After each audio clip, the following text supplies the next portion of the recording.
alinitembelea. Alikuwa ameniambia, lakini hakuniambia ni Thursday, so nilikuwa nafikiri ni Sunday tutakuja, lakini hii ni mzuri sana. It's good to have prayer in midweek, ndio tuweze kuendelea pamoja. So asanteni sana.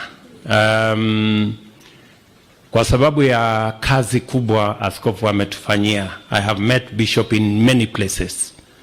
I met him one time in Bungoma, nimekutana naye kule Kakamega, na kila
Yesu na mwamini, nimemwona